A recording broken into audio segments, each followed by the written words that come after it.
Hello there, Facebook friends and family. How are you today? Today is Hump Day, Tech with Heart Day. We're excited to be here today with my guest, my very special guest. He's an artist and an artificial intelligence expert, Alex Maki-Jokela, right? Did I say that right, Alex? Yeah, close. Yeah. Anyway, thank you so much for joining us today. Yeah, I'm excited to be here. So how many of you out there have been just a little bit intrigued to learn a little bit more about this special tech topic of artificial intelligence? Some people are a little bit afraid of artificial intelligence. You've seen some movies maybe where robots take over the world. maybe you're using it already in your business with the form of chatbots or instant, private messages that are getting sent out automated. A lot of automation is involved with artificial intelligence. We're going to speak a little bit later with Alex here about how you can utilize artificial intelligence in your business, but also how you can use it creatively, like he's done. He's got a very special story behind what he's doing. But before we get into that, I want to just talk a little bit about why we have what we call this Tech with Heart platform and what Tech with Heart stands for. I'm going to put up a little.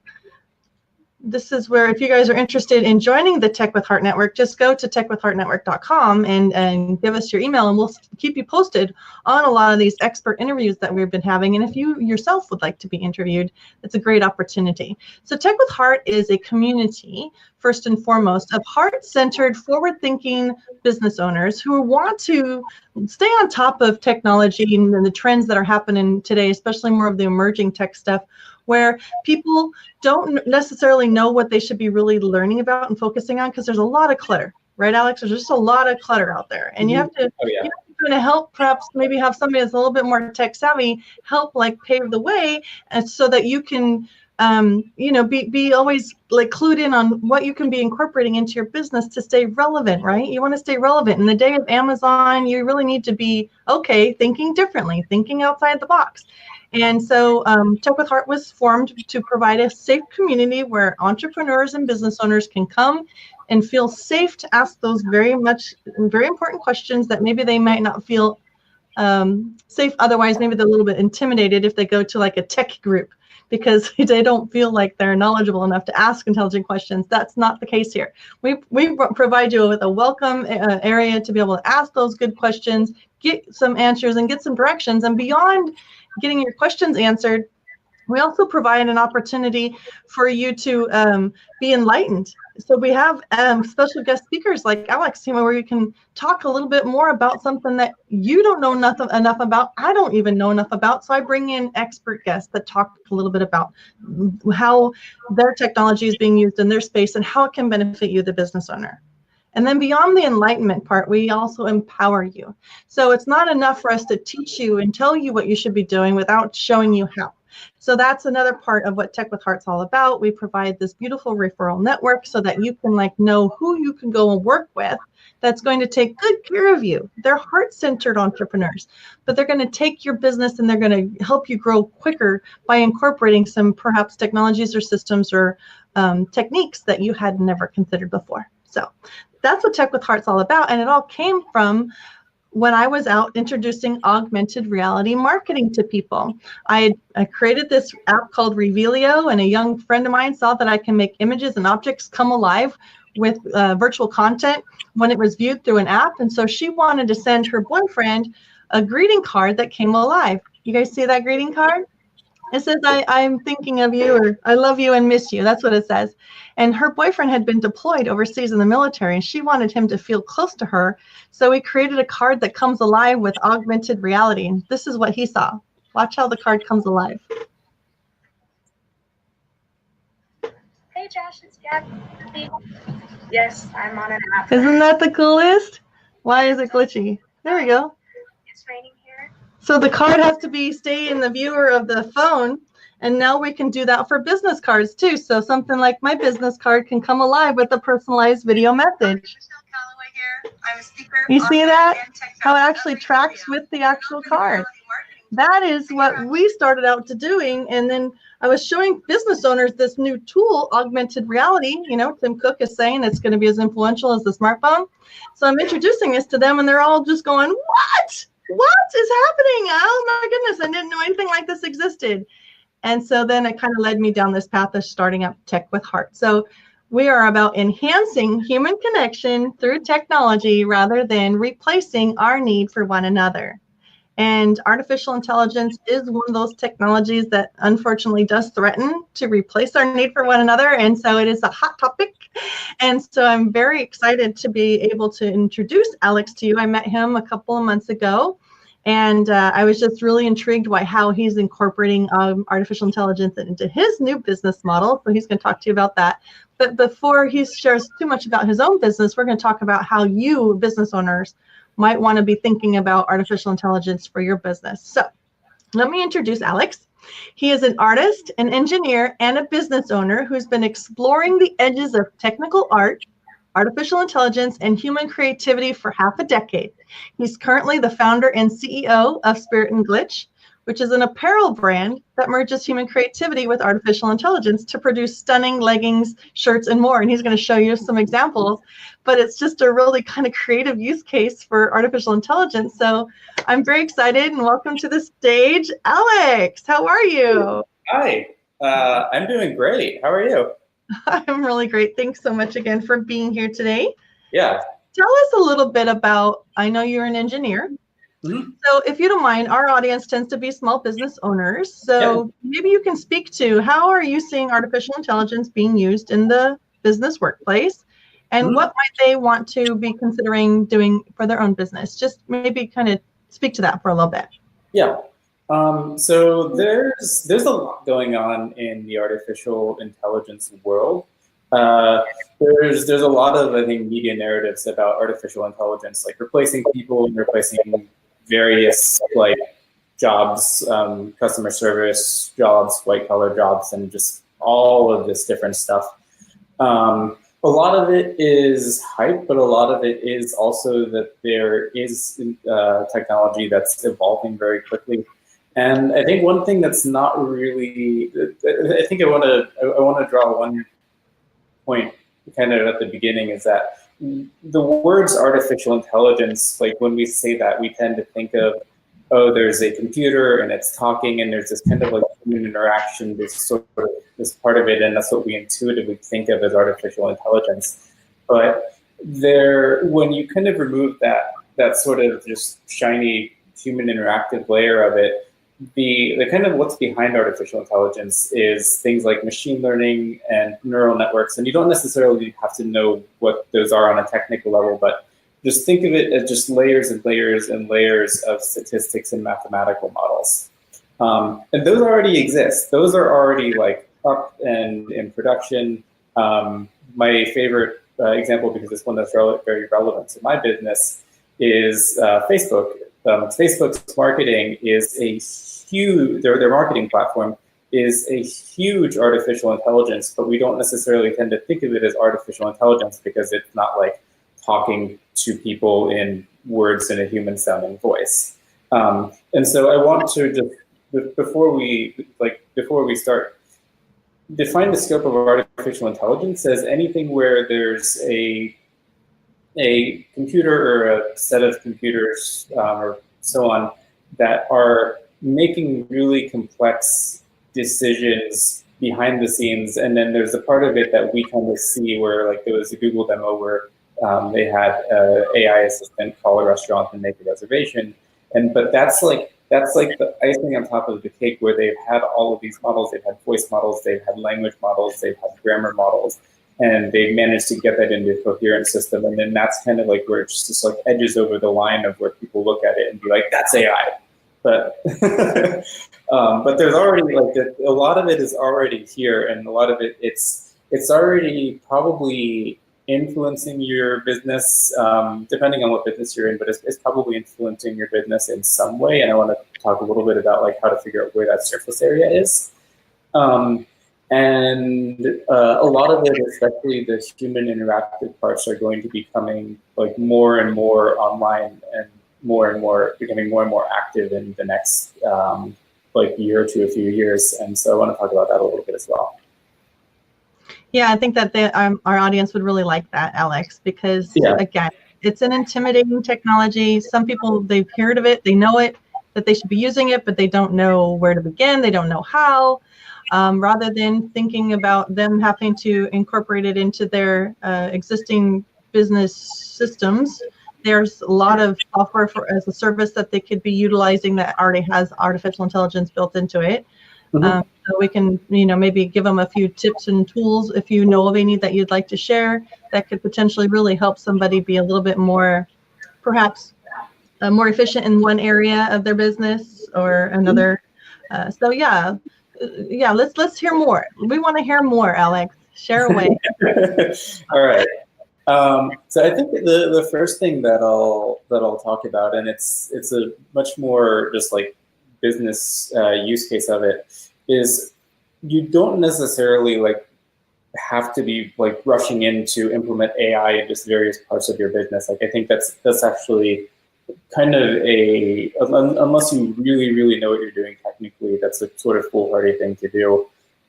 Definitely worth looking at technologies and testing them, and kind of especially if you have something that's interacting with humans, trying to test all of the edge cases of it, because a lot of the times, especially with really deep neural networks, the outputs can be sort of unpredictable. Like they're not necessarily deterministic, and so by deterministic I mean like really predictable. This input, this output, this input, this output. It's more of a kind of a thinking process, and those are not always perfect.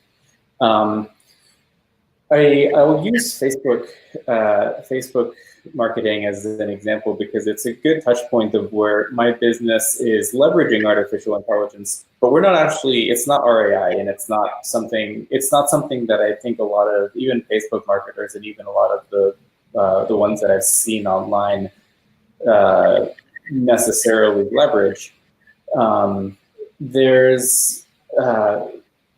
When you think about the Facebook algorithm, people tend to think of like, oh, you can like hyper target these people and you can do this and that and so on. And that's one way of doing it. But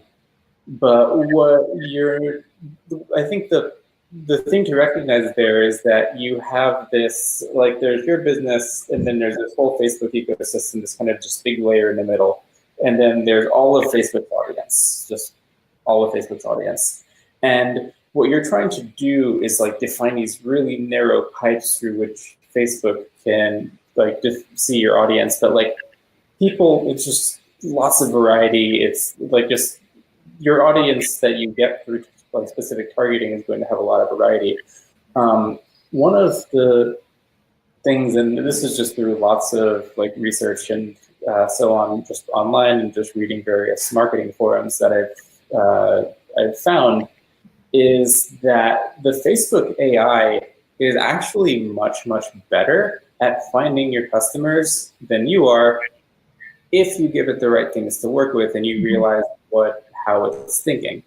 And so like if you look at like, let's say you have like a long form ad and you have a Facebook thing that's like optimized for conversions, you can try pointing it at your customers who are just like what you think they're interested in and just kind of just like letting it run. But you can also realize that Facebook has put an ungodly amount of engineering hours and time and just like thrown a ton of money at basically the smartest human beings that they can find to optimize their algorithms for that thing, because that's the core of their business. And what you can do is give it enough data to work with, like when you're writing out your ad, use keywords that are relevant, or that like, let's say you're writing out, like I'm writing it out an ad for clothing, but a lot of the times what I'll do is I'm trying to reach a group of people who's into a specific aesthetic or a specific set of hobbies or a specific things like that. Like there's a pair of leggings that I'm selling that's like for like yoga, working out, things like that. And but it also has this very just like magical kind of aesthetic to it. And what I'm giving the algorithm is I wrote like out this like long form ad, and I'm giving it, I just wrote out this like kind of long fun story about how we came up with it, but it's medium length. But I'm doing it in such a way that I have lots of keywords. I had the keyword yoga in there. I had the keyword leggings in there. I had the keyword festivals in there because a lot of these were the people wear these to music festivals. And what that's giving the algorithm, like rather than me saying like, hey, Facebook, this, and this are important, I'm just giving it really broad targeting and saying like, and just by virtue of giving it all of this information to work with, it behind the scenes is just saying like, okay, these people are kind of probably have this connection to this keyword, this keyword, this keyword, and it's just doing all of that on its own. Like it's figuring that out on its own. And there's a few other data points, like making sure that like if people click like, hey, see more, read more, like that's a valuable indicator that they might want to buy my product.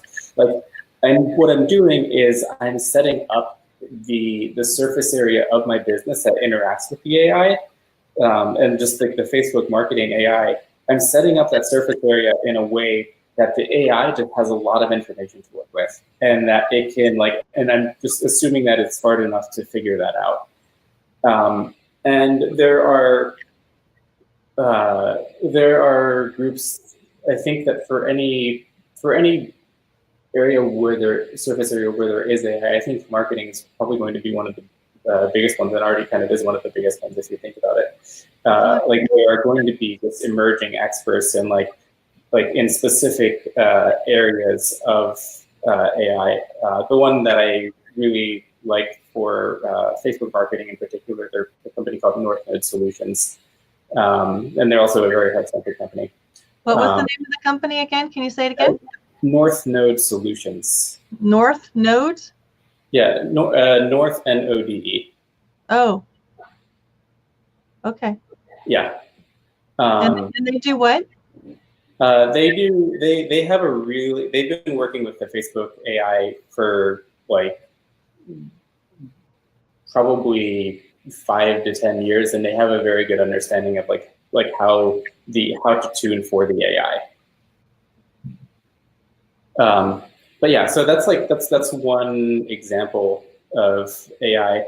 The way that I like to use it more creatively, we can get into more, but that's when like you have an AI in your business, and figuring out like, okay, do you want to use this to do somebody's job? Do you want to do this to enhance somebody's capabilities? And I'm very much a proponent of the latter, and I think that the former is often a recipe for, it creates unpredictability.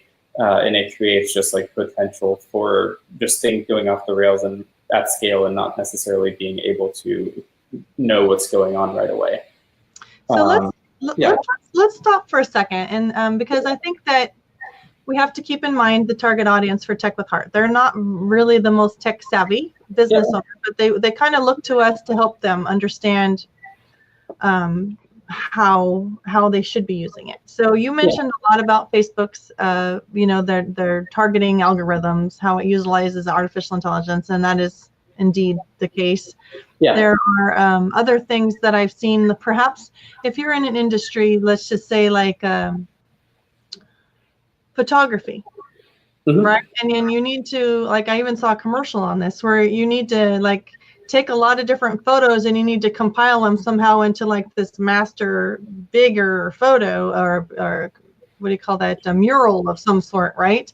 You can train the software to know what it is it's looking for, kind of like it's putting the pieces of the puzzle together for you after you kind of more or less train it to know what to do. And so artificial intelligence, or in fact, machine learning and artificial intelligence are actually considered, some people don't know the difference too much, because in either sense, both cases, you're training the software to know what to do. I actually had written like a little article about how artificial intelligence is like you, the human, teaching a child to ride a bike. You're teaching them the basics of balance, momentum, propulsion. But then once they get going, and they find their way, they're able to like, pop wheelies and do all kinds of whatnot without you even being there, and they're allowed to like go around the block, or they're allowed to, ride down to the store or whatever after you've taught them the basics. So in a way, that's kind of artificial intelligence. So think about this, you guys, in your business. If you are finding yourself doing a lot of repetitive stuff, you need to create a system out of that. so that your business can be more efficient, so that you're not having to do it all the time, or you can replicate it out or hire it out. That's a system. Now there's ways that we can automate those systems, and perhaps artificial intelligence may be a good fit if there are variables within that system. Am I correct, Alex? Mm-hmm. Yeah, totally. So the variables is where the artificial intelligence comes in, rather than just a system being an automated system where it's just technology, it's an algorithm. The algorithm is written once and it just maintains that same duty, right? The algorithm does what the algorithm was done. But if you incorporate artificial intelligence into an algorithm, it starts thinking on its own after it's figured out what it is you want it to do. Am I correct? Okay. Yeah. And to speak to that a little bit, a lot of the implementations of artificial intelligence, especially when it's making decisions and things like that, a lot of the implementations that I've seen, they're very powerful. They also require training, and they require you have to watch it for a while and see what it's actually capable of and what it's not capable of. And also, in my business, on the creative side in particular, I tend to use it not so much as this sort of like, okay, I trust you to do X, but it's more of a, I trust you to do really interesting things if I give you this, and if I give you kind of just like a bunch of variables to play with, I trust that one of the things that you output is going to give me really, really, really, really what I want. I don't necessarily trust that it's going to be the first thing, but like I can give it just different combinations of things, and it can do all this really crazy, interesting stuff with it. Like, let's say I wanted to say like, okay, give me a picture of a house with a car in front of it, and then I would say that, and then, but like what I really have in mind, like I already have a picture in my head of what I want. It's just like a house with a blue sky, and then there's like a red white Corvette in the driveway or something.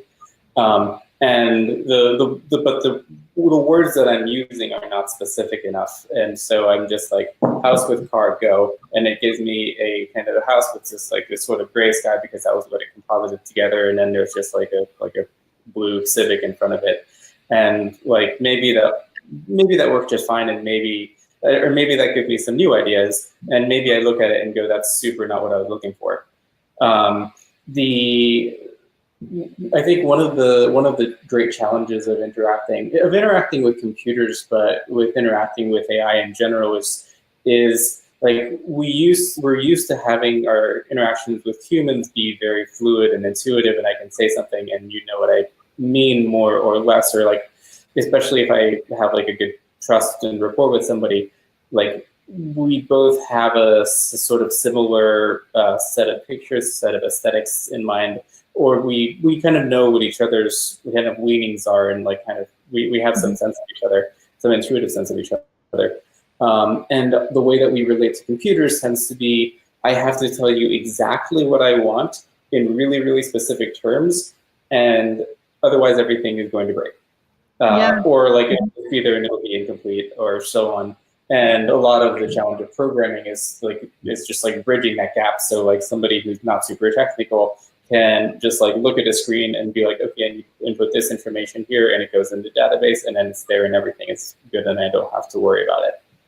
One of the big challenges with AI is that it kind of like the smarter it gets, the more it falls in the middle of those two. Like the more it's not just like I'm just giving you these simple parameters and I expect a simple output, but it's not yet at the level of I'm like I want this specific I want you to draw me something, or I want you to do this much more complicated task, especially creative tasks, and I trust you to give me the outcome that I want, and like. It's almost like working with a human whose brain works just in a really, really just strange, non-human way. Like you, I know some of those people. It's like you have to. There's a learning process, and there's almost like this sort of like getting to know the AI. The AI that I use for a lot of my artwork. It took a lot of trial and error and a lot of poking around with it. to see, and then like it evolved over time just as people figured out better and better implementations of it. And so I would try different versions and see what they were good at. Like, and what I'm mostly using it for is an AI called style transfer, an algorithm called style transfer. It's a neural network algorithm. I will, like, it can take, like, there's, like, say, like a painting like Starry Night, and then any picture, like, say, the Golden Gate Bridge, and it will paint the Golden Gate Bridge in the style of Starry Night. That's so cool. It's really cool. That's so cool. Yeah. And so, like, this naturally, what I did was I was like, okay, how hard can I repurpose this, or creatively mispurpose this? And I was like, what if I give it like a picture of like sticks or rocks or leaves or fire or flowers? And in what ways is that thing that is designed, this AI that's designed to like pick up on like painters' brush strokes, what will it see when it sees like flames, or when it sees like flowers or floral patterns or just like any texture? What will it pick up on? What will it not pick up on? Like, what are the limits of this thing? And that's one of the beautiful things about AI is that you can a lot of the times, if you're, as long as you kind of test it out in advance, if you're clever about it, you can use it for like a use case that's kind of like 1 degree off from where it was intended for, or how it was developed. And that's something that you have to be careful when you have to test, because it wasn't developed for that, so it's going to have failure modes. And there's a lot of textures and a lot of patterns that the AIs that I use, like, it still just looks at it and just like, I don't get it. Nope, not doing that. But in testing it and kind of just like poking around and seeing what it reacts to and finding sort of the limits of it, I now have this really, really just powerful creative visual tool that very few people like have access to or know how to. Like, everybody has access to it. It's online. You can go online. There's a bunch of websites, like neuralstyle.art is my personal favorite, and I built out my own pipeline before that. But the way, like, you have to get to know the AI before you trust it, especially, and like this is very true in the back end of things. Like, if my AI has like puts out some weird results, and it does all the time, it's not going in front of my customers. I'm not just like having a pipeline that's where it's interacting with my customers and it's just like automatically spitting out shirts and leggings. Like, there's a design process, and I'm very much a part of that. But like, you have to, like, the kind of the due diligence of an AI is like figuring out, like, because you can't all the way like trust it to do this deterministic machine relationship, and you can't necessarily trust it to have this like, I trust that you know what you're doing human relationship. And I think that's what a lot of companies, especially business-facing companies, are going for. And I think a good possibly a good heuristic to follow for that would be the more narrowly defined the space of what they're working with, probably the more reliable it'll be. It's really, really hard, it's just like algorithmically, to make something that handles a variety of use cases, like a conversation about this, or a conversation about this, or like customer service this, customer service that. Like the Google example, when they were booking a restaurant reservation, even that, like, that's taken them years to get to, and that's like, it looks like a relatively simple thing, like, hey, can I have a reservation 6:30 p.m. 2 people, and then there's all this variation, like, hey, what if 6:30 is not available, 9 p.m. available? There's like this whole decision tree, and that's probably something that you have to give their AI, but be like, replacing humans with AIs, I think, is still a very risky thing to do. Replacing very narrow, specific things that your business does with AIs, or using them in a way that you can have one human have a lot of leverage or save a lot of their time and just get a lot more done in an amount of time, is a much wiser approach. And the more narrowly and the more specifically you define what you're trying to use an AI to do, the better. I agree.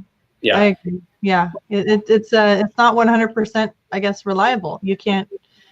you got to watch it for a while because it's continually moving, and you want to be in control. You want to control. The human needs to be in control. Yeah. And they're going to get better over time. Like, I think that especially really big companies with the resources to throw into training these things are going to, like, just the more people they have using it, the more edge cases they'll see, and the more they'll be able to adapt to handle that. But just whenever you're introducing AI into any segment of your business, like as a part of your business, like always just like give it time, like watch what it does differently. Like there's some cases where I think like they probably trained on a lot of businesses, and so they have a lot of data about how these businesses do things. Maybe that's different than how you do business or how you want to interact with your customers, and maybe that's really relevant. And maybe the trade-off of having the efficiency is worth that difference. Maybe it's not. It could be either. And so that's something to kind of keep an eye on, and just always be watching what it's doing. Agreed. Thank you for that.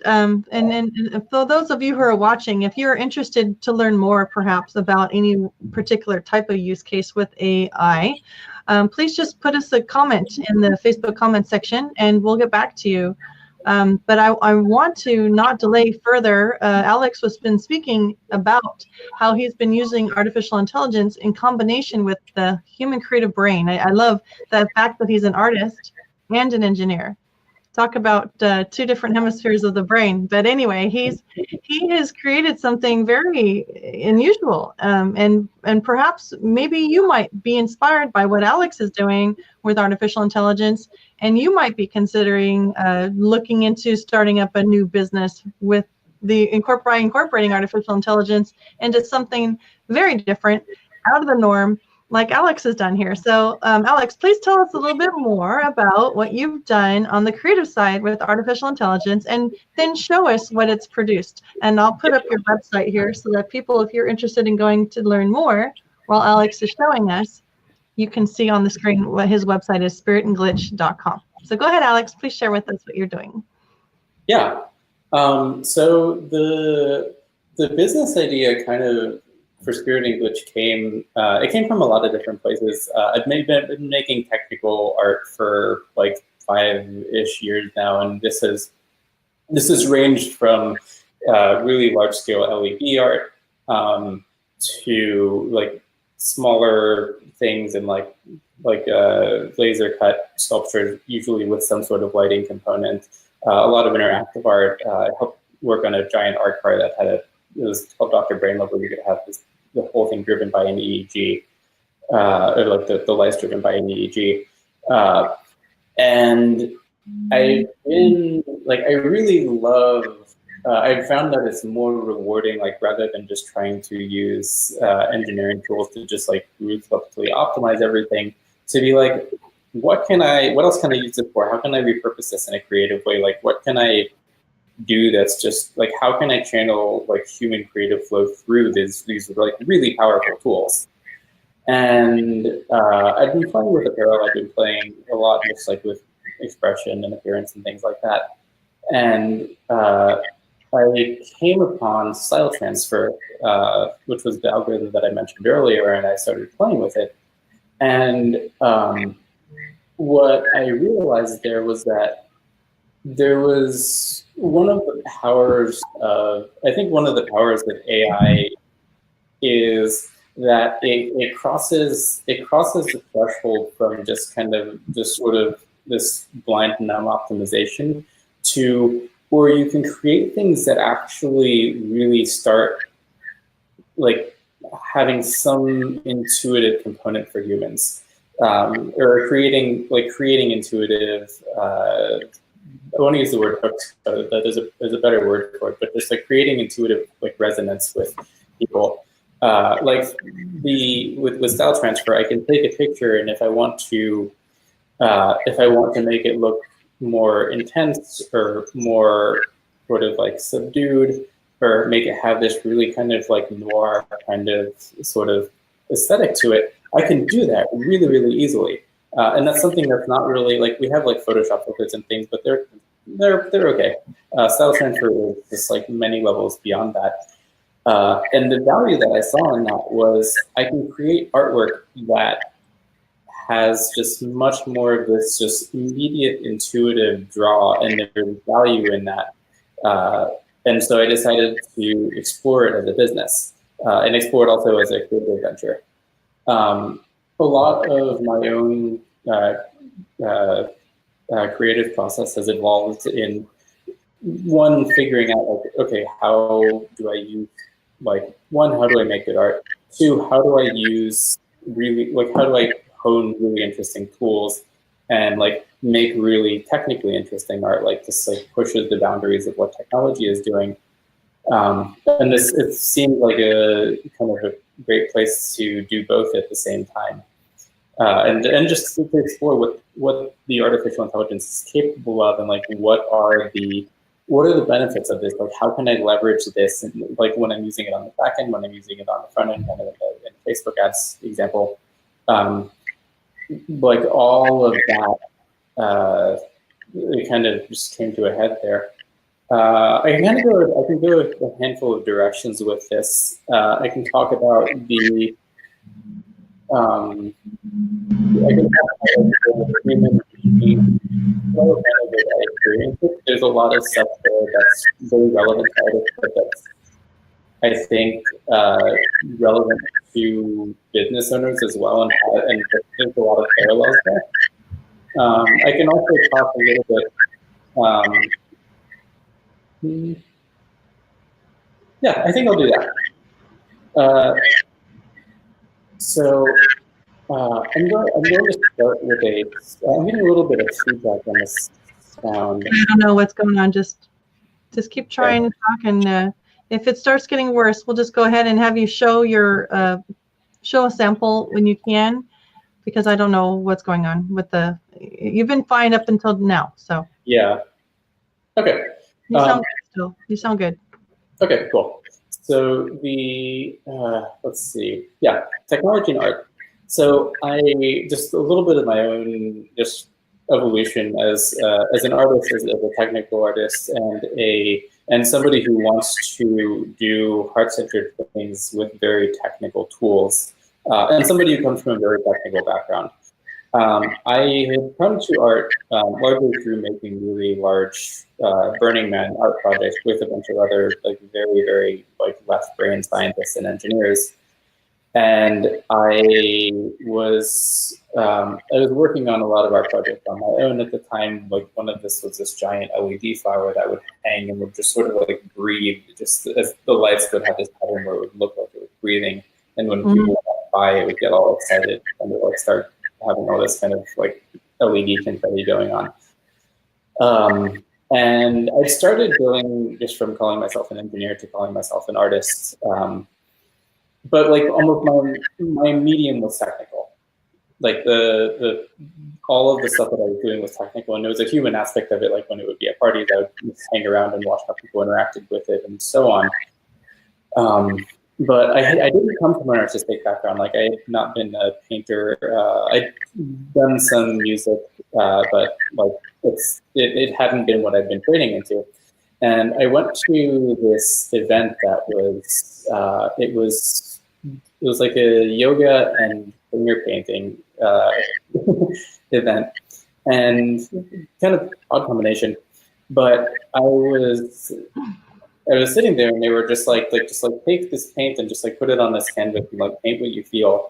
And when I was sitting there, and I was just painting, and it was just total nonsense coming out. But it was this very just cathartic, biological, human just flow and connection between myself and the canvas that I realized that I had gotten like sort of lost in a lot of the technique and a lot of the technical art and a lot of the machines that I was dealing with, because so much of my time and effort was just like, okay, let's make this thing work.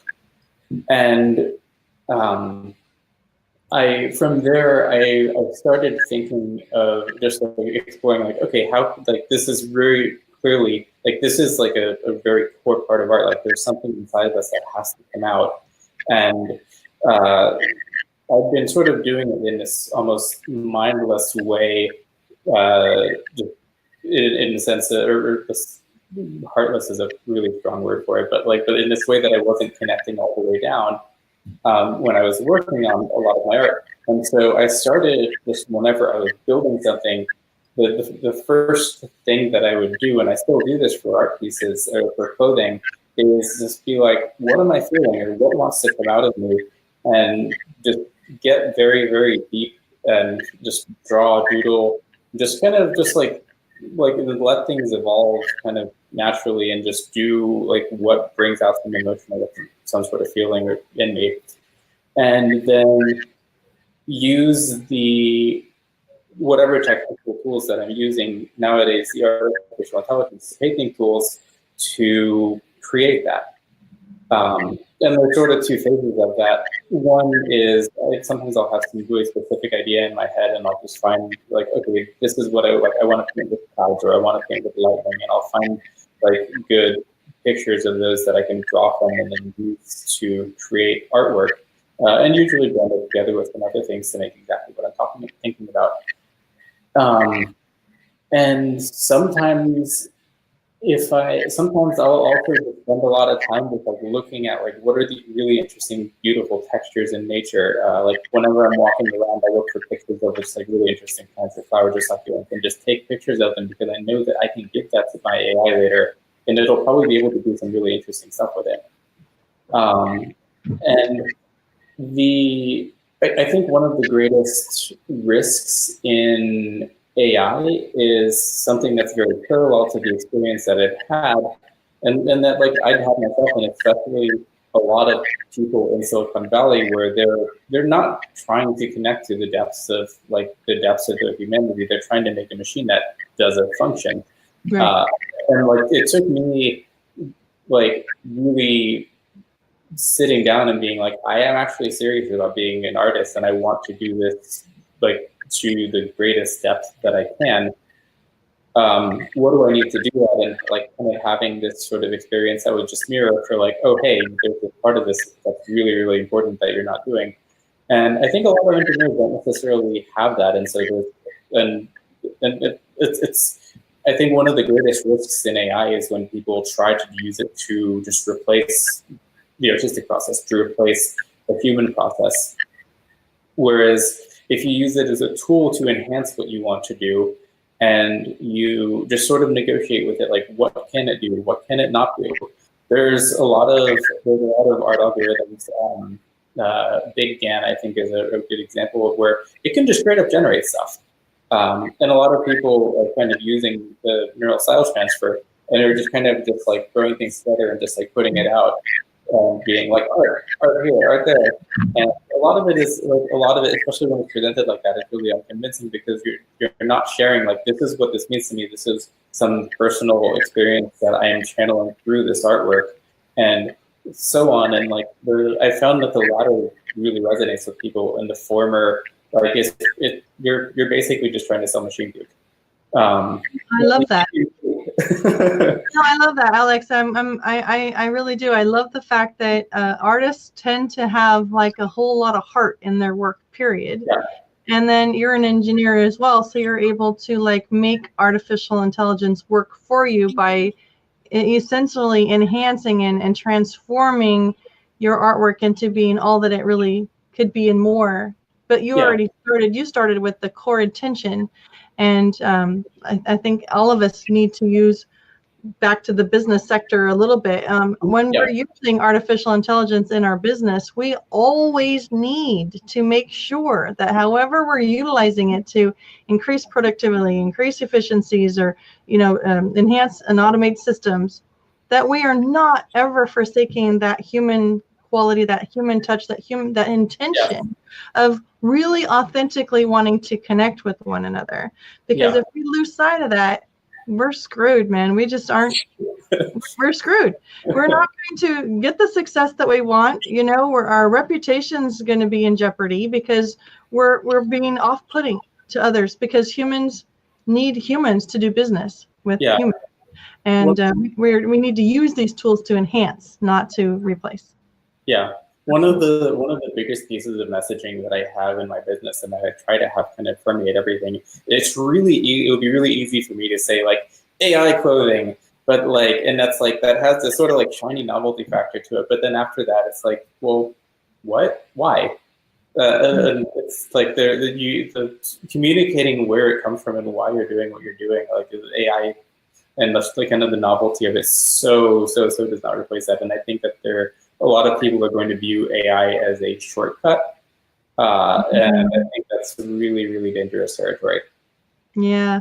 So let's go ahead and kind of wrap this up, and then we can give people. I'm gonna ask you to put in the comments some of those websites that you mentioned for sources that you found to be very inspirational, or how are you certain websites that you may find that are really doing a great job with the use of artificial intelligence in the business world.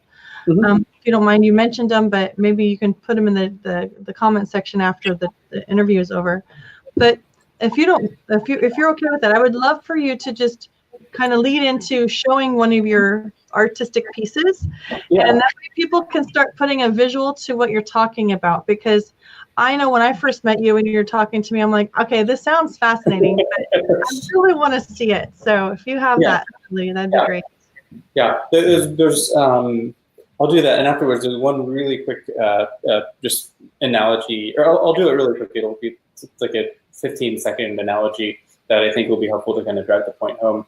They're like chess, the highest levels of chess today, they're not played. There was this whole thing in the 90s about humans and chess AIs, and kind of like the machine beat a human and the human beat a machine and so on. Nowadays, the highest levels of chess are played by what's called hybrid, where it's a human and a machine and an AI versus a human and an AI, where the AIs can make all these crazy unpredictable moves, but they can also just have blind spots. And the better the player understands both the chessboard and the AI and how it works and what it's good at and what it's not, and their opponent's AI and what it's good at and what it's not, like that is the highest level of it. It's not AIs versus AIs. And I think in business, it's going to like evolve to be the same, like hybrid, but like both sides understand what you're doing, and only really replacing something when you're really, or replacing or enhancing or so on, when you really trust the AI for that specific thing. Agreed. Yeah. Okay. So one of the examples, this is a shirt that I designed, called, I call it Emergent Phenomena. And can you move it closer to the camera for us? Yep.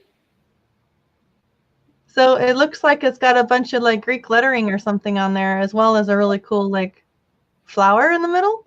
Yeah. And so one of the kind of the inspiration from that was that I've always seen the mathematical and the scientific world and the natural world as just these two just like beautifully intertwined, interrelated things. There's this story about how like if you look at something mathematically, it kind of just reduces it to numbers. And I look at it more as seeing the underlying structure in things is really beautiful and allows you to understand them more deeply, and math is the language of that. And so I wanted to create something that would represent that and kind of come alive, and kind of also just take the math and sort of just make it a little bit more fluid and a little bit more swirly. And so for this one, I used it was a picture of a flower and just a picture of a bunch of math on a chalkboard. And I put those together, and like if you look at what it started with, just the image that it started with, it looks kind of like, okay, you put a flower on top of a bunch of math, congratulations, it looks okay. But I found this really cool pattern and this really cool image that had this like these really beautiful colors and this really beautiful fluidity to it, and I've been just looking for different textures to use with this a style transfer to do this, and I ran it through, and I ran it through some other things, and it also has this very, like if you look at it, it has this sort of like the text is a little bit brownish. It has this sort of like golden kind of quality. Yeah. And that was from the colors and the textures of that aesthetic that the AI had, that I'd been using the AI to create. And so I ran that through and I did some layering on it. And there was some human work and some Photoshop work involved both before and after to get it to come out really good. But that was one example of, I couldn't have made that design on my own. I couldn't have made that like come out quite as good as I wanted it to. And with that, this like aesthetic layer the way that I wanted it to. But because I had this AI and I knew how to use it and I was kind of willing to experiment with it and have just it kind of like shape what I was giving it to work with and do a little bit of like just post-processing, I was able to create something that I could share that I normally just would not have had access to, would not have had like the creative like access to and all the tools to actually make exist. Yeah. So you take the designs that you and the artificial intelligence together create, and then you transfer them onto clothing. Yeah. Or other things. Yeah. I like clothing as a medium because clothing is something that like you wear, and it's like this kind of like this costume of how you're going to show up at the end of the day. And I find that in when I was an engineer, it was just like the kind of the norm is just these sort of unexpressive, just like jeans and a t-shirt kind of thing. But like it's almost like designed to just be sort of like almost just like avoidant, just like this sort of like vague looking kind of thing. And I wanted to wear stuff that actually sort of said something or that like visually communicated something. And so you can have something on a wall, and I like that too. But like I like you being able to put on like a feeling or an identity in the morning when you get up, and that's what I designed for. So yeah, you wear your art. You wear art, and others can wear art too. And that way you don't have to go get a body tattoo and then decide you want to get a different tattoo in a day or two. Oh, you can totally do that too. Well, this has been fun. I really appreciate you coming on and sharing your expertise with us on the AI side of things with business. And like I mentioned, I'd really appreciate you putting it in our comments, some of the sites that you believe would be useful. But I'm also very proud of you and excited for you that you've ventured off and you're doing something very unique and different with AI, because that to me is what innovation is, where you take something that exists and you use it in a way that nobody else is, but it's useful and it's cool. And in your case, it's like an infusion of inspiration. And I think that that's really awesome. So if you're interested in learning more about Alex and his work, go to spiritandglitch.com. It's on the screen there. And if you are interested in learning more about artificial intelligence per se, just go ahead and put a comment in the Facebook Live comment section and let us know, and we'll respond. And if you're interested in joining the Tech and joining our huge referral network of heart-centered, forward-thinking business owners, please join us and join our Facebook group. And let me know if you'd like to be interviewed. I'm always looking for excellent people. Just go ahead and put a comment in the Facebook Live comment section and let us know, and we'll respond. If you're interested in joining the Tech, all right, in joining our, I don't know what's going on there, but anyway, I'm going to let you guys go. Alex, thank you for your time today. Absolutely. Thank you for having me. All right. You take care. All right, guys. Bye. Thanks for joining us.